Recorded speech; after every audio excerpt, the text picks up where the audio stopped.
a new year. Bonjour tout le monde, ça va? Cool. Je sais que quand on écoute un podcast, peut-être Dressotep ou n'importe quel podcast, on clique d'abord et avant tout sur des noms qu'on connaît. Mais je me dis, surtout à Dressotep, je sais qu'on a un fanbase très, très loyal, très fidèle. Je me dis que si je fais bien ma job, vous allez écouter aussi les épisodes que peut-être vous connaissez pas la personne après ma barre, mais vous faites confiance à notre sélection puis aux gens qu'on vous présente. Et j'ose espérer que c'est ce genre d'épisode aujourd'hui. Peut-être qu'il y en a plusieurs qui connaissent pas Elisabeth Giguère. Peut-être les plus fins renards sont déjà familiers avec Elisabeth, qui, je vous assure d'entrée de jeu, n'a pas de lien de parenté avec J.S. Giguère, comme disait Don Cherry. Elisabeth, c'est probablement un des secrets les mieux gardés de tout l'univers, de la planète, de toute la planète hockey. La planète hockey. Actuellement, sincèrement, cette fille est en train d'agresser sans aucune retenue Lancier, et ça depuis plusieurs années. Si vous ne savez pas c'est qui, ne serait-ce qu'un mini Elite Prospects pendant votre écoute va vous donner des petits frissons sur la nuque, alors que depuis que Freshman, c'est du 60-70 points par année, ça n'a aucun sens. Si c'était pas de la COVID en ce moment, elle serait probablement en train de rattraper les meilleurs marqueuses, dis-je, je sais pas, point d'interrogation, de l'histoire de l'NCA, et elle pourrait se ramasser dans le top 5, top 3, on peut rêver peut-être même rattraper la meilleure pointeuse de l'histoire de l'NCA. On va en parler d'ailleurs avec cette chère Elisabeth. D'ailleurs, au moment d'enregistrer ces phrases, on est le 22 décembre 2020. Ça, c'est au moment où je fais l'intro. L'épisode, lui, a eu lieu le 10 novembre 2020. Mais au moment de faire l'introduction puis de relâcher cet épisode, dis-je, le 22 décembre 2020, ils ont seulement joué 4 matchs dans l'NCA. Du côté des filles, je sais que les gars ont joué plus de games. Et Elisabeth a 3 points en 4 matchs. Elle qui est maintenant capitaine de l'équipe à Clarkson University dans l'État de New York. Et l'année passée, elle a eu l'équivalent du Hobie Baker, qui est le joueur par excellence du côté des gars. Ben, elle a eu l'équivalent dans la Ligue des filles. Je le dis en plus, le trophée, je l'ai oublié parce que j'ai une mémoire de cul. Mais je sais pas si vous comprenez, mais c'est vraiment la joueuse par excellence du réseau universitaire américain. C'est très, très fort. Elle a en carrière en ce moment un meilleur point par match que Hillary Knight ou encore Marie-Philippe Poulin, qui est d'ailleurs son idole. On va en parler. Donc voilà, c'est Elisabeth Giguère, c'est vraiment une des filles à découvrir dans l'hockey féminin. Je pense qu'elle a un potentiel incroyable. Surtout qu'elle a été boudée à date beaucoup par Team Canada. Elle a jamais été sur l'équipe canadienne. Les raisons sont assez obscures. On va en parler avec Elisabeth, mais sachant que les Olympiques s'en viennent l'année prochaine, 2022, non seulement j'aimerais, mais je pense sincèrement qu'on devrait voir Elisabeth sur l'équipe. D'ailleurs, peut-être qu'il y en a qui ont vu passer, mais Jack Hahn, qui est passé au podcast à plusieurs reprises, a même écrit un papier spécifiquement sur Elisabeth et pourquoi elle devrait être sur l'équipe nationale canadienne. J'en parle parce que peut-être que ça vous intéresse. Vous pouvez aller lire le papier, voir des extraits de sa game, et puis aussi parce qu'on parle de Jack Hahn dans l'épisode avec Elisabeth et sur cet article finalement que Jack a écrit. Je voulais aussi vous mentionner avant de vous envoyer l'épisode que je suis un peu un noob. Dad, you're such a noob. J'ai pas d'enfant, mais je suis un noob et par rapport à Patreon, je viens de réaliser, je suis vraiment un connard, mais qu'il y a une section community et que des gens m'avaient community. Et non pas le show, mais la communauté, comme dirait Jerry. Et la communauté, et j'ai vu qu'il y a des gens qui avaient écrit là-dessus. C'est mon frère qui m'a fait remarquer ça. J'avais pas vu du tout. Je veux juste dire aux gens qui m'ont écrit sur Patreon que je vais répondre à chacun de vos messages. Je sais qu'il y en a qui datent de la dernière année et demie. Je suis vraiment désolé. Je savais pas qu'il y avait ce volet-là. Et donc, maintenant, je suis au courant. Hein, la clé est dans la porte, qui est une expression qui a aucun rapport, qui se dit pas vraiment, puis qui fait pas de sens dans le contexte actuel non plus. Mais je vais tous vous répondre un par un. Je suis désolé. Je savais vraiment pas qu'il y avait cette option-là. Puis je trouve ça vraiment nice. Il y en a plein qui, justement, si vous avez des idées, là, vous êtes Patreon, vous avez des idées de feedback, des idées d'inviter, ou vous avez du feedback sur un des épisodes. Il y en a qui parlent, mettons, ici, qui disaient sur Community, peut-être faire un épisode spécial Pooler, n'importe quoi. Venez nous écrire là-dessus, sur la communauté, sur Patreon. C'est à ça que ça sert, puis c'est exactement ça qu'on veut, parce que vous êtes les membres de l'équipe Dressotep. On veut parler avec nos joueurs, puis c'est comme ça qu'on construit une équipe gagnante. Et oui, gagnant, que je prononce exactement comme Stéphane Leroux. Je sais pas s'il y en a qui ont remarqué dans l'épisode des World Juniors. Il dit, c'est important de gagner les gagnants. Je sais pas s'il y en a qui m'ont fait remarquer. Je pensais que j'étais le seul, mais je suis content de voir que j'ai un héritage de ce bon vieux Stéphane. D'ailleurs, merci pour le feedback pour l'épisode. D'ailleurs, donc, pour terminer la parenthèse Patreon, je l'ai dit dans le dernier épisode, mais je le rappelle, si vous voulez vous abonner maintenant annuellement, c'est un nouveau feature. Patreon, vous avez 5% de rabais. Donc, allez-y. Il y en a pour qui, il aime plus ça faire ça d'une shot. Mon frère, il parlait avec un ami, puis il disait, il semble que par mois, il y avait une certaine peur de l'engagement. Je sais pas, il y a un fardeau. Et puis, il dit, une shot, dans le fond, en payant un 20$ par année au lieu de 2 par mois, dans le fond, ça coûte moins cher que ma pizza en ce moment. Mon frère fait, ouais, c'est exactement ça. Parfait. Il y a comme des fois, il y a un aspect mental à ça. Donc, c'est offert maintenant sur Patreon. Bedding, bedang. Des fois, tu te dis, ça fait longtemps que j'y pensais, j'hésite. Puis là, c'est comme, comme quand quelqu'un qui veut faire du bungee, puis il n'y a pas de petit push. Mais nous, on vient donner un bon coup de pied dans le bas du dos, là, bien fort. Puis ça fait que tu tombes dans une panique des plus complètes. OK, alors, je pense qu'on est rendu, mesdames, messieurs. Je rappelle, 10 novembre 2020 est la date à laquelle j'ai parlé à Elisabeth. Je pense que je n'oublie rien.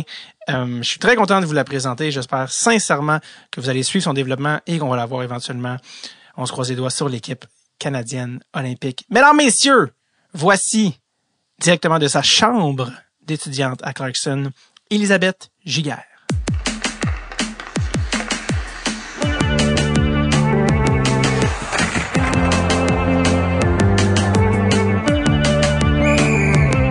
Drette sur le tape avec David Bocage. Elisabeth, merci de prendre le temps de venir nous jaser à Drette sur le tape. Merci à toi de me recevoir. Ça me fait plaisir. Là. En plus, on se parle avec la technologie parce que t'es pas au Québec en ce moment. T'es où non. Exactement?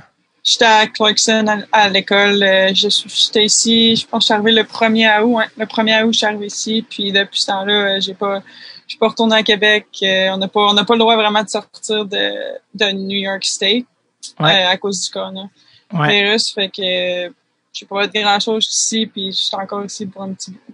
Tu vas encore à l'école quand même pendant ce temps-là? Ouais, c'est différent un petit peu cette année. On a des classes toutes en ligne. On a des classes un petit peu en personne qui font les deux. Fait que dans le fond, pour pas que tout le monde soit en classe en même temps, je pourrais aller, mettons, en personne le lundi, puis le mercredi, je suis sur un Zoom. Mais la moitié de la classe est en personne. Tu choisisses. Ouais, c'est bizarre, là, mais ça marche. Cool. Puis toi, dans le fond, t'es une fille de quelle région exactement? Je pense que t'es de la région de Québec, mais tu sais pas de Québec exactement.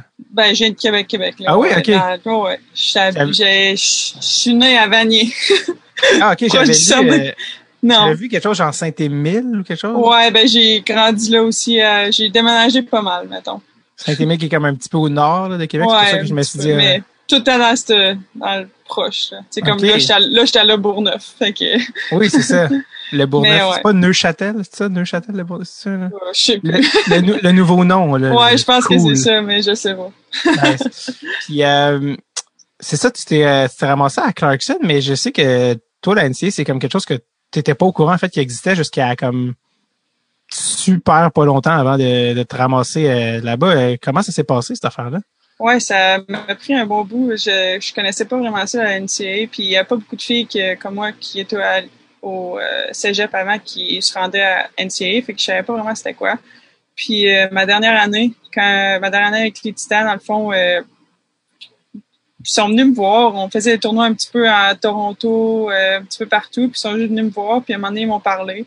Puis à ma dernière année, puis c'est là que j'ai commencé à regarder un petit peu plus, à être intéressée, puis regarder un petit peu plus de leur game. Mais tu sais, même encore là, j'étais personne vraiment que j'avais vu faire qui avait fait ça avant moi. Fait que c'était un petit peu épeurant. Puis ils m'ont parlé beaucoup, ils ont parlé à mes parents aussi beaucoup. Puis quand on est allé visiter avec mes parents, c'était juste des coachs, puis l'ambiance ici, puis c'était une petite école, puis je sais pas, j'ai vraiment aimé ça, mais même quand je suis arrivée ici ma première année, si tu me demandais de dire toutes les équipes dans la NCAA, j'ai aucune idée, là, tu sais, je connaissais pas tant que ça, mais je savais que c'était vraiment une bonne ligue.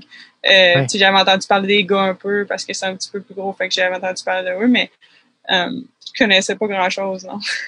Puis c'est quoi, tu sais, j'allais dire, c'est parce que je pense que tu sais, parce que ta dernière saison, là, quand tu as joué à Limoilou, si je me trompe pas, Ouais. t'as fait 69 points en 21 games. OK? C'est très agressif, là, comme point per game, c'est un peu dégradant pour beaucoup de monde. Et je me dis, avec ce genre de statistiques-là, combien d'écoles t'ont approché, tu sais, à Paul Clarkson? Je sais pas. Comme je te dis, là, j'ai regardé parce que je suis aussi allée à Stansted avant. Fait que quand j'étais allée à Stansted, ça, j'avais la décision de choisir de faire, tu sais, comme en Ontario, peut-être ils font un grade 12, tu sais, puis ils vont pas au cégep. Une 12e année. Ouais, une 12e année, puis après ça, ils vont à l'université. Fait qu'ils savaient pas que j'allais faire ça. Fait que j'avais des écoles qui me parlaient déjà là. Mais je pourrais pas te dire de non parce que dans ma tête, c'était sûr que j'allais retourner à Québec pendant une couple d'années puis jouer au cégep. Fait que je sais vraiment pas. Puis après ça, j'avais une couple d'écoles qui m'ont parlé, mais je voulais vraiment pas aller loin de ma maison. J'ai 2 frères à la maison qui sont plus jeunes que moi, puis je voulais pas partir trop loin. Fait que j'ai pas visité aucune école vraiment à part Clarkson. Ouais. Puis apparemment que ta mère a été vraiment instrumentale, là, comme où est-ce que tu étais, puis dans ton cheminement mental, puis qu'est-ce que ta mère a comme engendré comme réflexion? Ben c'est ça, je l'essayais de dire. Mon petit frère, il était vraiment petit, il avait 3 ans, je pense. Fait que dans ma tête, c'était comme je veux pas partir de la maison. 3-4 ans, là, je veux pas partir de la maison, je veux pas m'en aller loin d'eux. Fait que au début, on regardait juste à Montréal, puis tu sais, quelque chose comme ça. Puis ma mère a dit, ben voyons donc, tu sais, il t'offre une bourse, il t'offre plein d'affaires, tu vas apprendre de l'anglais, tu vas parler anglais, français, ça va tellement t'aider. Mais moi, dans ma tête, j'avais peur, je voulais pas partir, je voulais pas. Puis, mais c'est sûr que ça m'intéressait, là, mais c'était juste la petite poussée qui me manquait à un moment donné. Qu'est-ce qui te faisait peur à ce moment-là? Juste être loin, juste l'inconnu. Je parlais pas un mot anglais, là. Je te niaise pas quand je te dis que je parlais pas anglais pantoute, puis tu sais, arrivé ici, c'était stressant, là. Je connaissais personne, j'avais pas une personne qui parlait vraiment. Il y avait une personne dans l'équipe qui parlait français un peu, puis tu sais, elle m'a aidé, mais tu sais, mes classes, aller essayer de tout faire en anglais au début, c'était dur, là, mentalement. Mais t'as-tu eu peur de couler des cours à cause de ça? Non, parce que j'avais vraiment beaucoup d'aide. C'est pour ça aussi que je suis venue ici. Tu sais, c'était un petit campus. Les coachs m'avaient dit, on va te donner toute l'aide qu'il te faut. Puis c'est vrai, j'ai eu de l'aide. J'avais des study halls. Tu sais, à chaque semaine, c'est ça. J'ai passé beaucoup de temps à étudier, mettons.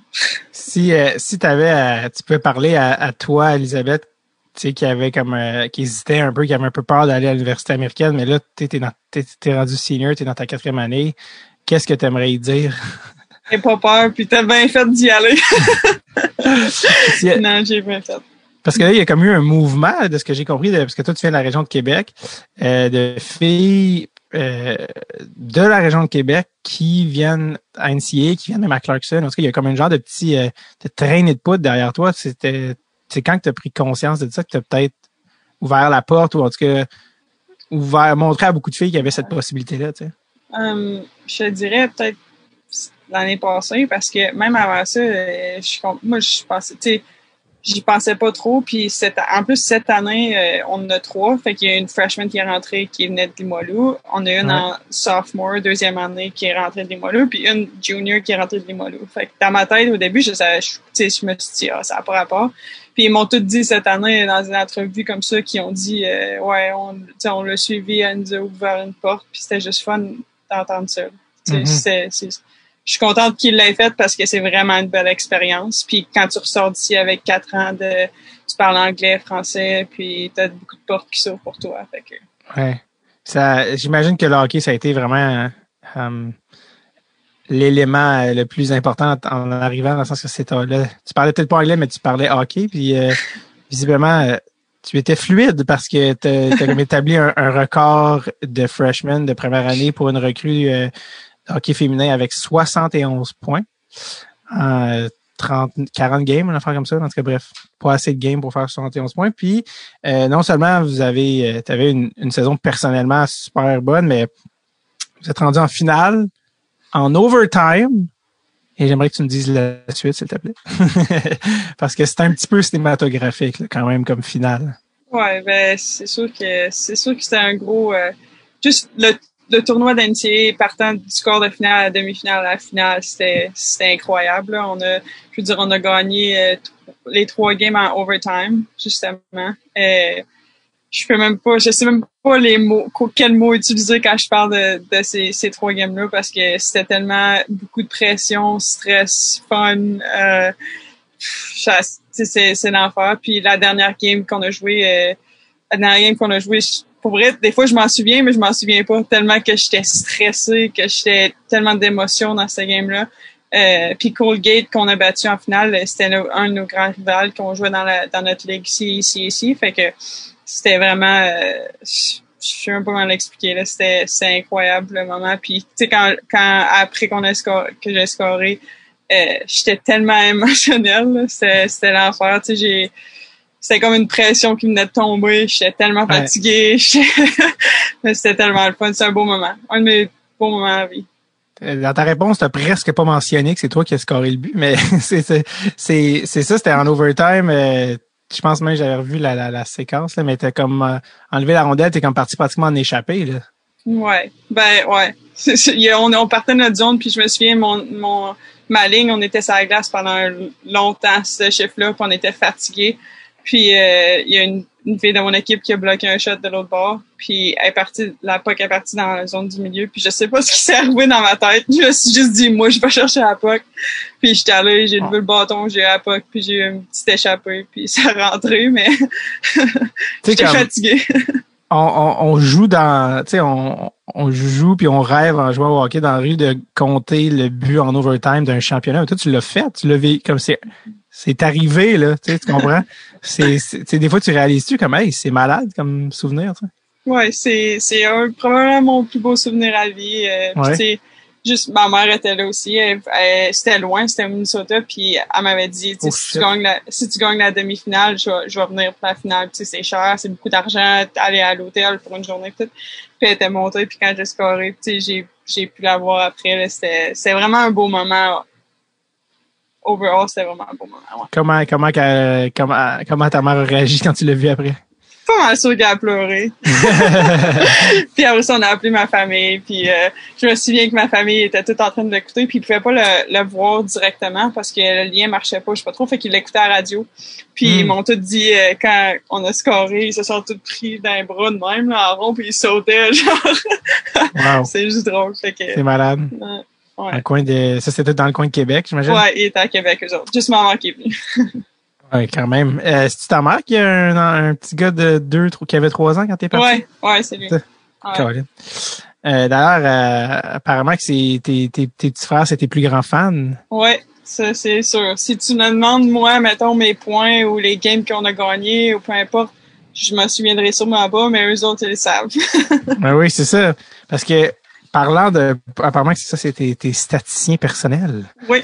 C'est tes statisticiens est-ce que tu sais en ce moment, tu as combien de points en carrière, Nancy? Non. Mais si tu demandes à mes frères, ils sauraient probablement. Okay. T'en as 210 après 3 saisons, Nancy. Il te reste une saison, là, évidemment, astérix, parce qu'on est en plein COVID. C'est quand que ça commence, combien de temps ça va durer. Est-ce que ça va, bref, on sait pas encore. Mais est-ce que tu sais le record du nombre de points pour une carrière NCAA totale, il est de combien? Non. Non, t'as pas une petite idée? Non. Il est de 285, qui est à 75 points de outé en ce moment. Mais juste rappeler aussi que la saison dernière a été... La saison dernière a été courtée, c'était dans les séries ou c'était en saison? Ouais, il restait le NCAA Tournament. Genre le dernier, les 3 games, dans le fond. OK. Donc, à la fin, on va y revenir. Bref, il te reste 75 points. Puis avec tes saisons auxquelles tu nous as habitués, c'est du 60-70 points. Tu pourrais, si dans un cas de saison normal, te rendre dans le top 5, top 3, top 1, peut-être, du scoring en time d'NCAA. Pas trop de pression. Non, mais dans le sens que c'est même pas, tu sais, honnêtement, c'est juste t'as créé ça pour toi-même, là. C'est toi-même qui a créé cette opportunité-là avec des saisons déraisonnablement à haut pointage. C'est quelque chose ça te gêne qu'on parle de ça? T'es pas à l'aise? Ouais, t'es pas. Non, c'est pas grave. Mon petit frère, quand il va écouter ça, il va être content. Yes! J'essaie de dire, mais elle m'écoute pas. C'est qui a le record à 285 points pour l'NCA? Non, ça doit être une bonne. Ouais, c'est Julie Chu. Sérieux? Ouais. Est-ce que tu la connais? Ouais. Tu la connais personnellement? Ben ouais, là, j'ai son numéro de téléphone, là, elle m'a déjà parlé, puis elle est vraiment, vraiment, vraiment fine. Elle coach à Concordia, à Montréal. Là, exact. Puis, ouais. C'est sûr que si j'avais resté à Montréal, ça aurait été une équipe que j'aurais regardée. Parce que c'est vraiment une bonne coach. Oui, elle a joué, c'est ça, non seulement elle a joué NCAA, mais c'est la plus haute pointeuse de l'histoire, puis elle a été aux Olympiques 3 ou 4 fois là, dans ces Je sais pas, mais oui. Capitaine d'équipe USA. Mm-hmm. Puis c'est ça, elle, puis là, elle est coach, mais aussi c'est connu parce qu'elle a marié la capitaine de l'équipe canadienne. Caroline, puis là, ils ont deux enfants. Ouais. Elle aussi est incroyablement bonne. Fait que c'est quand même fou de penser que ça te fait de penser que tu pourrais être tes points pourraient se rapprocher de la compagnie de Julie Chu, tu sais. Mm-hmm.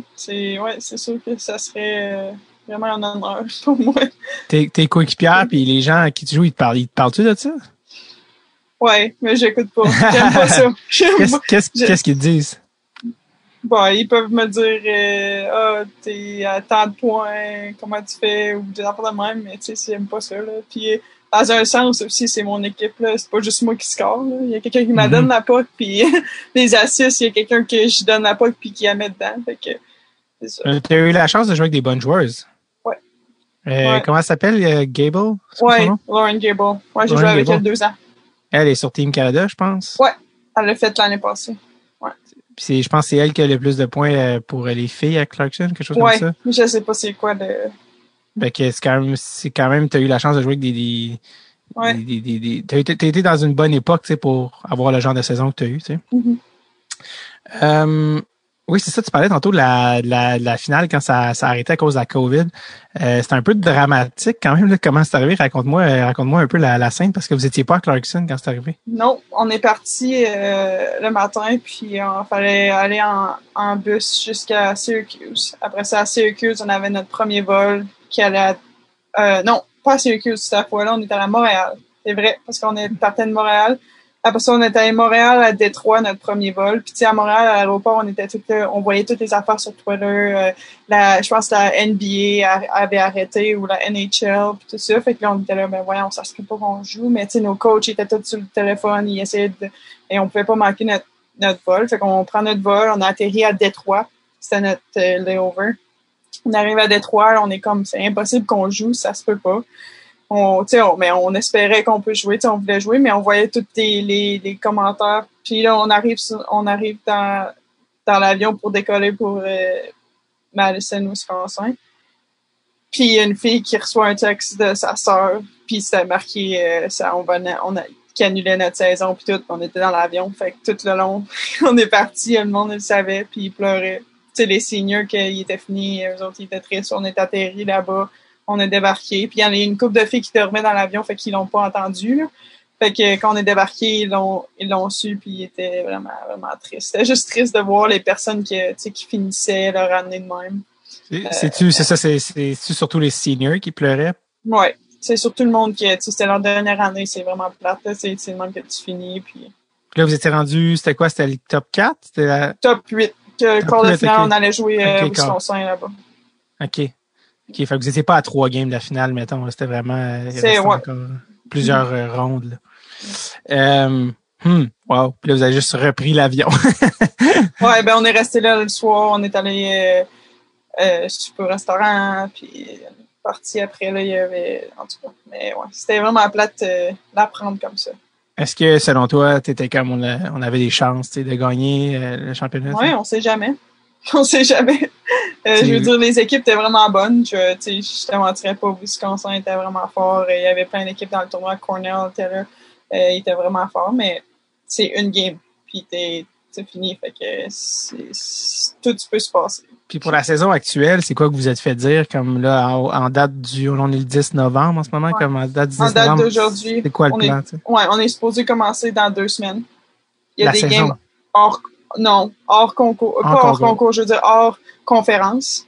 Fait que, dans le fond, ça comptera pas pour notre ECAC, fait que ça comptera pas pour notre ligue, mais ça compte hors conférence. C'est tout le temps des games qui comptent au total. Fait que dans le fond, on commence dans 2 semaines. Il y a plein d'équipes qui commencent dans 2 semaines qui vont avoir on a juste 4 games avant Noël. Puis après ça, on espère parce que notre ligue, le ECAC, commence pas avant 1er janvier.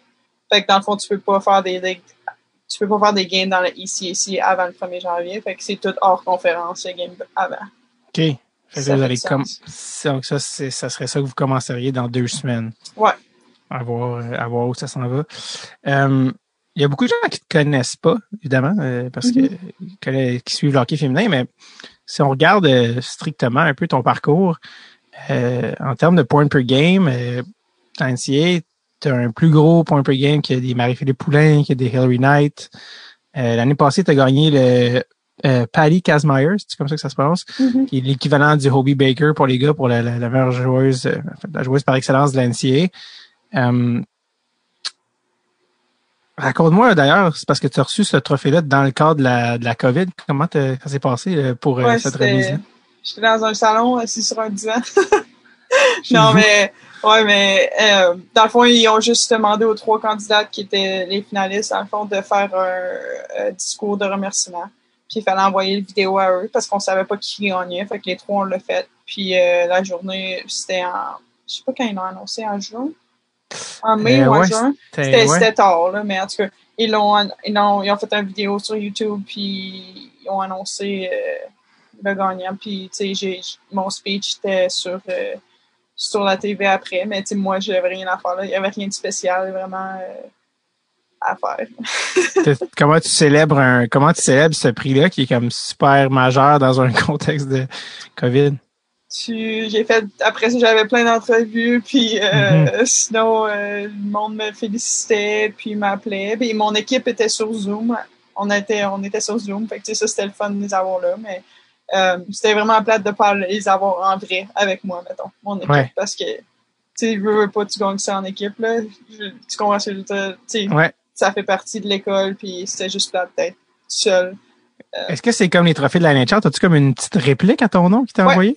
Ouais, ben j'ai pas eu la chance d'être chez nous depuis que je l'ai reçu. Fait que je l'ai pas vu, mais ma mère l'a reçu à la maison. Puis elle est dans la chambre de ton frère. Non. Non, mais il aimerait ça. Non, ils l'ont mis où? Ils l'ont mis pour que tout le monde... Dans ma chambre. Dans ta chambre, OK. Ma mère elle a comme une armoire là, en vitre avec mes affaires. Puis right. Elle l'a mis là-dedans. Trophée. Ouais, elle l'a mis là-dedans. C'est vraiment, vraiment... Est-ce que, tu sais, je sais que t'es comme visiblement très humble, mais est-ce que t'étais fier de ça quand même? Tu réalises-tu qu'est-ce que ça représente? Es-tu fier de ce que t'as accompli? Ouais, je pense que ça m'a pris un petit bout, par exemple, pour réaliser quand même. Tu sais, pas avoir la cérémonie puis pas avoir rien, c'était comme, oh, yeah, j'ai gagné. C'est les trophées que tu gagnes de même, moi, personnellement, j'aime ça les recevoir quand j'étais avec mon équipe parce que j'aime ça leur dire, genre, merci, ça, c'est à nous autres. Tu sais, c'est pas juste moi, puis c'est quelque chose que j'aime ça partager avec mes amis aussi, là. Tu sais, c'est quelque chose que... C'est le fun d'avoir du monde que t'as fait de travailler aussi fort toute l'année pour avoir ça. Ça fait ça. Absolument. Ouais, absolument. C'est un sport d'équipe. On revient à l'épisode dans un instant, le temps que je vous glisse un mot sur notre collaborateur cette semaine, WebSim. Connaissez-vous déjà probablement la plateforme de hockey simulé par excellence? Ça existe depuis déjà 2009, 11 ans, plus de 4000 gérants d'estrade, 4000 GM dans plus de 1000 ligues online. Absolument. Vous avez la vocation de GM, vous pensez que vous avez ce qu'il faut pour gérer une équipe. Eh bien, WebSim, c'est l'expérience totale et la plus réaliste. On parle du repêchage, on parle des trades, on parle de gérer des gars qui sont sortis sur Saint-Laurent. OK, bon, j'avoue. Donc, on part notre propre ligue Dread sur le tape WebSim. Vous pouvez vous mesurer à tous les autres auditeurs de Dread sur le tape, savoir qu'est-ce que vous valez vraiment. Et ça, c'est très simple. Il faut juste savoir le code, le lien secret que je vais vous donner à l'instant. Et j'ai nommé dreadsultape.com/websim, WEBSIM, si vous ne savez pas. Donc, dreadsultape.com/websim, dis-je, SIM. Wow, que je vous envoie, vous glissez mes tannants. Dreadsultape.com/websim, c'est votre manière de réserver votre franchise dans la nouvelle ligue Dreadsultape de hockey simulé. C'est la totale. Là. Je veux dire, ça va barder. Regarde, je peux pas en dire trop pour le moment. Allez réserver votre franchise comme les propriétaires l'ont fait à Seattle, puis on s'en parle dans les prochains épisodes. OK? OK, de retour à l'épisode. Bye bye. Comme je disais, justement, t'as vraiment comme des statistiques super impressionnantes. T'es vraiment fait un nom, tu sais, pour toi, pour toi-même. Si ça se dit en français, mais je sais pas si ça se dit. Mais les gens ne connaissent pas beaucoup parce que les gens qui regardent le hockey féminin, par définition, en plus, il y a même plus de ligue à Montréal ou est-ce que la ligue canadienne, est-ce que c'est un autre sujet dont la solution, est-ce que la résolution est pas faite puis la COVID ralentit juste le processus, mais les gens connaissent par Team Canada, les World Championships, mais surtout les Olympiques. T'as pas encore, t'as joué pour Team Canada au moins 18. Où tu parles bien fait, 7 points en 5 matchs, je me trompe pas, t'as médaille d'argent. Mais on t'a pas encore vu sur Équipe Canada comment ça se fait qu'il y a une fille avec un point per game aussi agressif que le tien et pas sur l'équipe canadienne olympique? Il y a des raisons plein de raisons, mais je fais partie des joueuses en ce moment. Puis, on était supposé avoir un camp en septembre. Puis, là, à cause de la COVID, il était annulé. Après ça, on était supposé avoir un camp bientôt en décembre, mais c'est encore poussé. Fait qu'en espérant que je fais partie du prochain camp, dans le fond, on sait pas quand ça va être. Probablement en janvier, en espérant que ça allait mieux, mais... fait que t'es invité pour ça. C'est tout ce qui est en prévision des Olympiques l'an prochain? Ouais. 2022, ouais. T'avais été il y a 1 an, à l'automne 2019. Ouais. Puis t'avais été, je sais pas, coupé, les journaux, ils aimaient ça dire boudé, en tout cas, par Team Canada. C'est quoi, tu sais, je veux dire, comme je te dis, quand tu vois tes statistiques, c'est comme difficile. On n'est pas de l'intérieur, mais toi, tu l'as vécu de l'intérieur. Pour quelle raison t'étais laissé de côté? J'avais encore des choses à travailler. Je veux dire, c'est pas moi qui fais les décisions, là, tu sais. Ouais. C'est pas moi qui fais les décisions. Des fois, ils ont pas besoin de tout le monde. Je sais pas.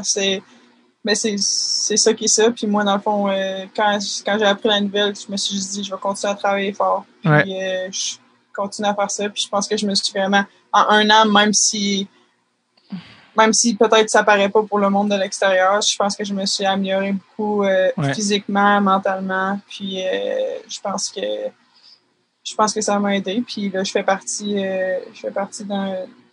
programme. Puis je suis vraiment contente que j'ai ma chance, en fond.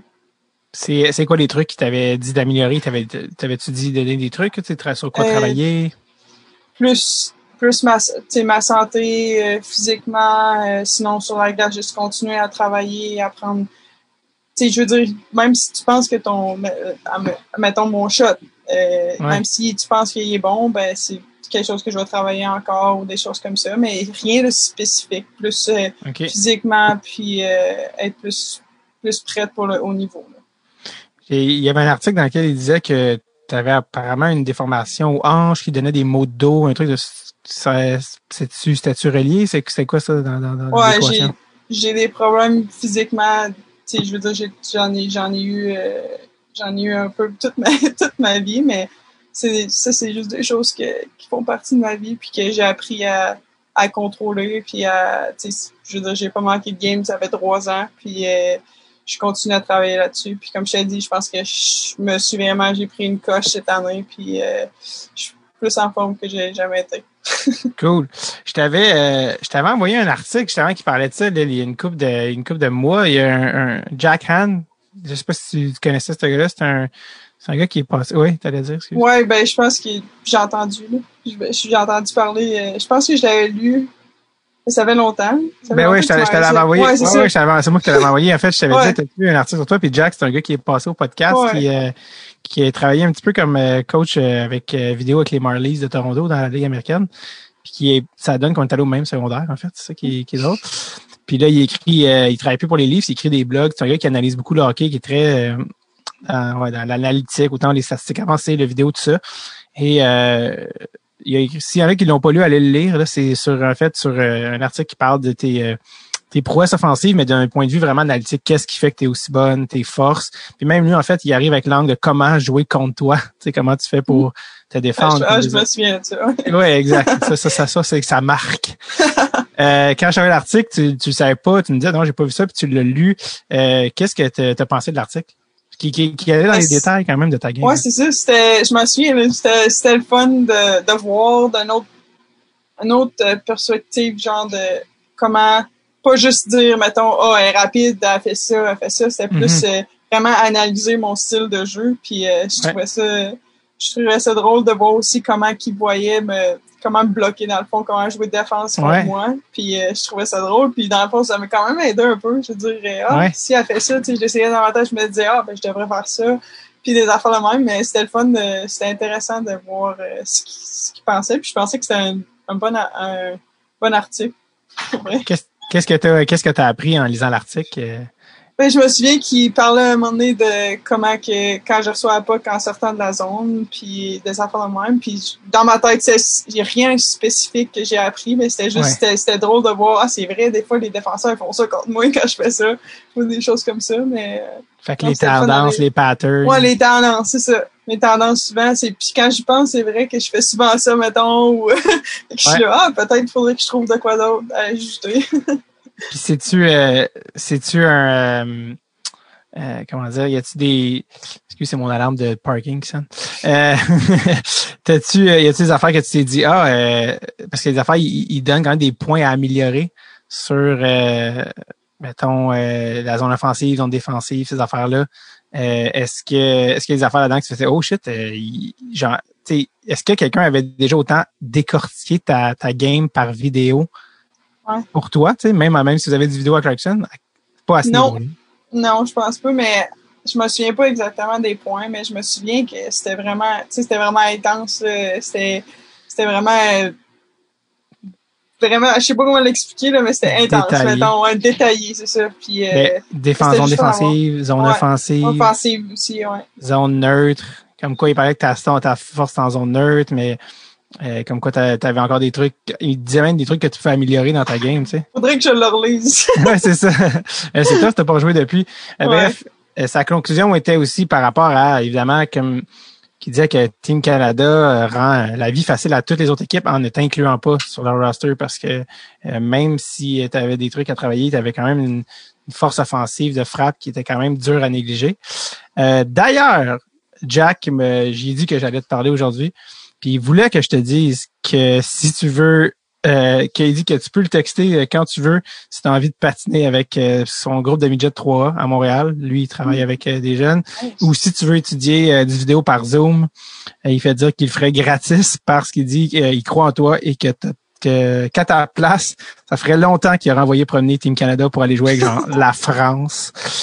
Tout le monde qui se font naturaliser là, pour jouer pour d'autres équipes. Merci. Mais bref, ça pour dire, son offre est sérieuse et tient. Donc, si tu veux que je te mette en contact avec Jack, lui, il est game d'améliorer ta game et de faire des vidéos avec toi, si ça te tente. Ben oui. Parlant de Team Canada, tu as parlé de justement que tu as travaillé sur tes trucs. T'as comme j'imagine que tu as des objectifs assez clairs. Surtout que c'est ta dernière année universitaire. Ça donne comme bien parce que les Olympiques sont l'année prochaine, 2022. Parle-moi tu sais, on a parlé du passé puis ça, mais pour les Olympiques de 2022, comment tu vois ça? C'est quoi tes objectifs? Comment tu veux y parvenir? Ben, dans le fond, c'est ça. J'ai pas été à un camp. Ça fait un petit bout qu'on n'a pas pu, j'ai pas pu être avec ces joueuses-là, puis me comparer, puis voir ce que j'avais amélioré. Fait que c'est sûr que j'ai vraiment hâte de pouvoir embarquer sur la glace avec eux, puis voir où ce que je suis, puis ce que j'ai amélioré, puis tu sais, juste être sur la glace, ça fait vraiment longtemps. Fait que ça, c'est quelque chose que j'ai hâte de faire. Puis après ça, juste travailler fort en espérant qu'on a une saison cette année, leur prouver que j'ai ma place d'un camp, d'essayer de leur prouver que j'ai ma place. Puis juste travailler sur moi-même. Je veux dire, je prends pas les décisions. Fait que j'ai juste hâte de pouvoir me prouver, dans le fond. Quand tu es dans les camps de Team Canada, est-ce que tu trouves que tu es de calibre? Est-ce que tu trouves que tu te sens plus faible? Comment tu te sens par rapport au groupe? Comme je te dis, ça fait vraiment longtemps. Je me souviens pas de la dernière fois que j'ai embarqué sur la glace avec eux. Tu sais, ça fait vraiment longtemps. Puis, mais je me souviens, à 18, je trouvais que j'étais correct. Puis, mais ça fait vraiment longtemps que j'ai pas eu une vraie game avec eux. Là. Tu sais, je me souviens même pas. Je pourrais pas te dire. T'es-tu en relation avec les joueurs de Team Canada? Tu sais, comment t'es connais-tu? Ben oui, j'en connais plein. Il y en a, on se parle des fois. Il y en a qui reach out, là, qui me textent pour savoir comment que je vais. Même, je suis vraiment proche de Lauren Gable, justement. Ouais. On a joué deux ensemble, fait que c'est sûr que je parle beaucoup. Puis non, je les connais. Puis est-ce que tu parles à des personnes de Marie-Philippe Poulin ou du monde comme ça? Non, Mélodie Daou, elle me parlé il y a pas long, justement cette semaine, pour me féliciter d'être fait partie d'un groupe de filles comme ça. Puis j'ai vraiment apprécié ça. Puis quand c'est des personnes que je regarde vraiment, puis Julie Chu, je sais qu'elle n'avait pas parti, mais c'est quelqu'un qui est proche de Caroline Ouellette, puis qui m'a parlé une couple de fois. Puis ça, c'est juste savoir comment que je suis pas, puis des choses comme ça. Fait que c'est tout le temps le fun. Absolument. C'est qui toi tes idoles dans le hockey? Je pense que Marie-Philippe Poulin, ça a tout le temps été mon idole parce que elle a joué contre mon cousin Midget 3 puis tout. Fait que moi, je l'ai vu jouer même avant qu'elle soit Marie-Philippe Poulin. Ouais. Puis elle a tout le temps été tellement bonne, puis je l'ai tout le temps regardé. Mais sinon, moi, je regarde vraiment la NHL. Puis Nathan McKinnon, c'est mon joueur préféré maintenant. C'est incroyable. Je le trouve tellement fort. Puis c'est mon idole. Mais c'est mon idole, genre comment il travaille fort, sa puissance, c'est un grand droitier. Puis des fois, ça me fait penser à moi. Fait que je suis pas en doute comme lui. Là. Je veux juste dire, tu sais, c'est quelqu'un que je regarde comment il joue là, ça gagne. Ouais, j'allais dire les deux vous êtes droitiers, tu sais. Mais toi aussi à 5 et 10, c'est ça à peu près? C'est quoi la temps moyenne, les filles au hockey? 5 et 10, c'est grand quand même, non? Les filles, il y a tellement une grande distance. Tu peux avoir des filles de 5 pieds à 6 pieds. Ah ouais? C'est vraiment, ouais. Mais je te dirais que 5 et 7, 8, c'est probablement la moyenne. 6, 7, 8. Je te dirais Marie-Philippe Poulin, Midget 3, c'était contact, ça, Midget 3? Oui. Elle était bonne. Ouais. Ah, barouette, OK. Elle se laissait pas intimider, là. Non. Je me souviens, c'était Midget 3 ou Midget S3? Il me semble que c'est Midget 3. Mais dans les deux cas, c'est contact. Ouais, les deux cas, c'est contact puis c'est fort. Là. Elle était vraiment bonne. Wow, je savais pas qu'elle avait joué là. Elle, c'est vrai qu'elle vient, je pense, de la Beauce. La Beauce, ouais, juste au sud. Fait que. Puis quand t'étais jeune, comme à quel âge t'as commencé à jouer au hockey, puis c'était qui t'avait inspiré? J'ai commencé plus tard parce que, dans le fond, mon cousin, il jouait, était un peu plus vieux que moi, puis ma cousine de mon âge a commencé, mais moi, j'ai pas commencé à patiner avant 7 ans, je pense. Tu sais, c'est quand même vieux, 6-7 ans. Fait que j'ai commencé à patiner, j'étais vraiment pas bonne.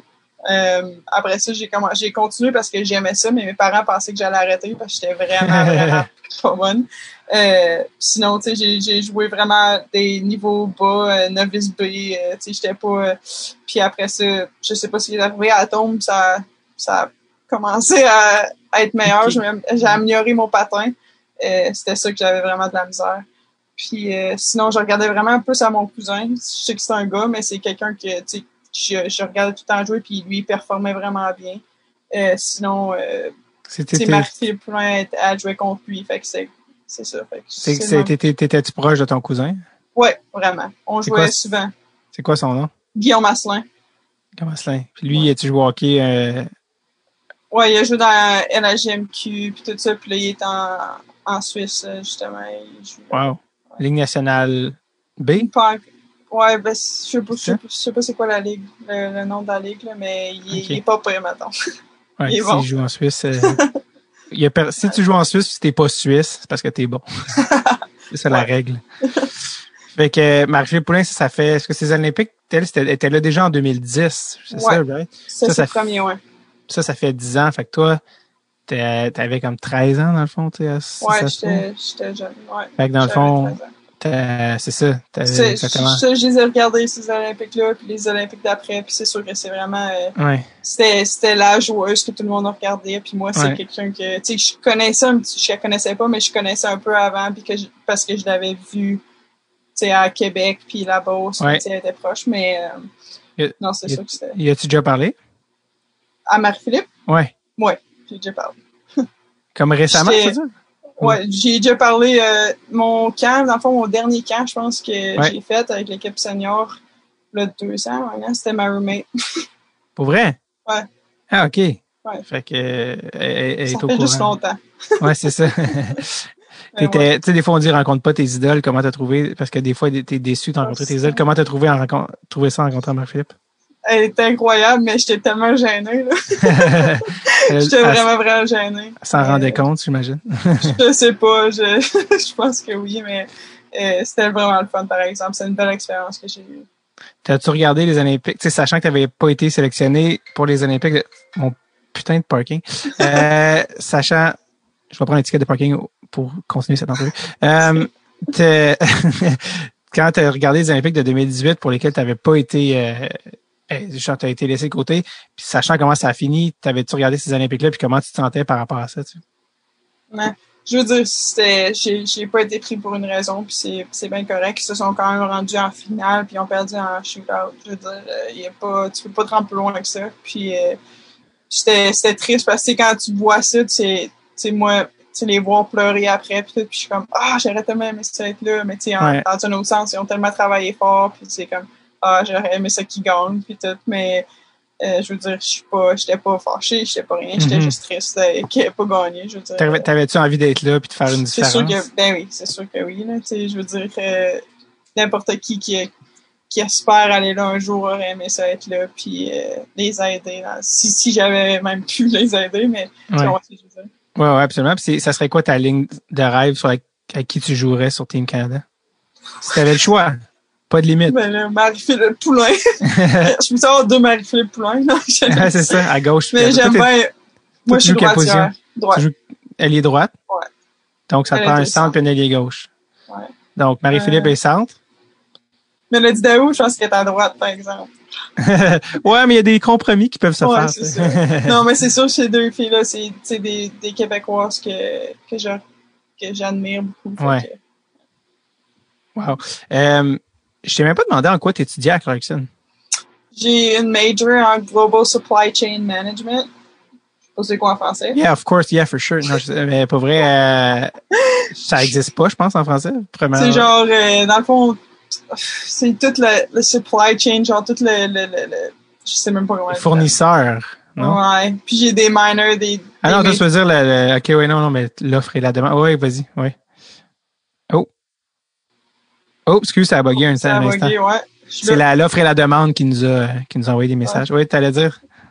Ouais, puis j'ai une minor en project management, genre gérer des projets. Ouais. Puis HR, Human Resources. Ouais. Ça fait du sens. Des affaires de même. Qu'est-ce que des affaires de même?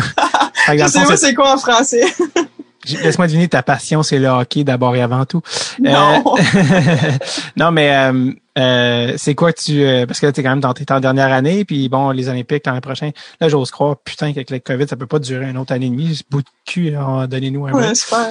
Mais c'est quoi que tu veux faire comme job? Parce que les filles... l'injustice veut que vous ne pouvez pas gagner votre vie au hockey.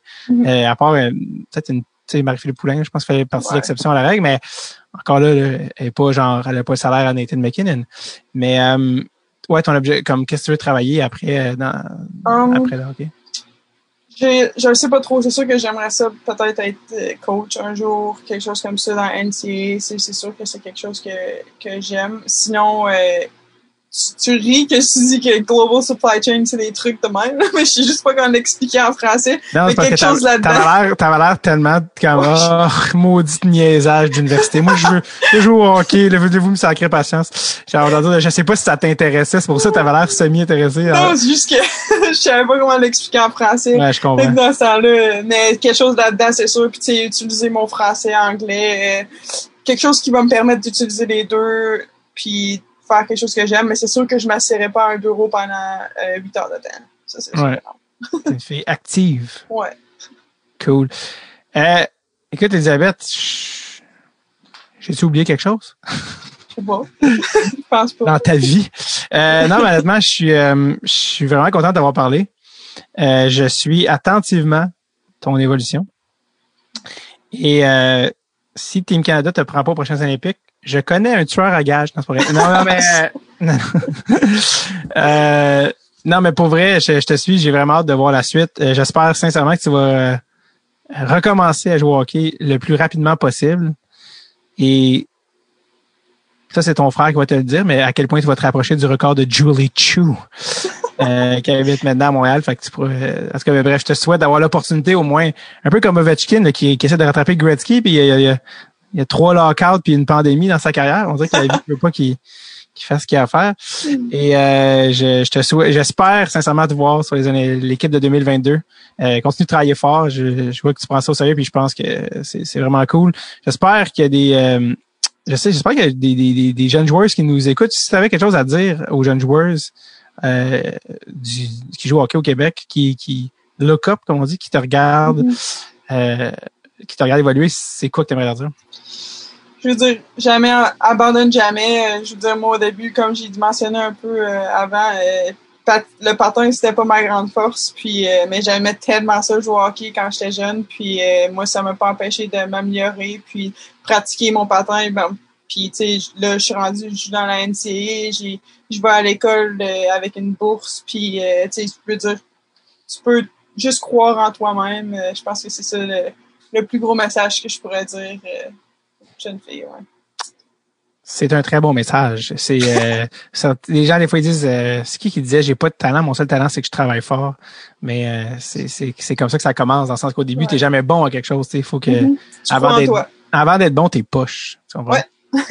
c'est dans peu importe. Fait que merci encore une fois d'être venue Elisabeth, c'est vraiment cool. Puis je réitère si tu veux si tu veux parler à Jack Han. Tu m'écriras puis fait que merci beaucoup. Merci à toi, bonne chance. Merci.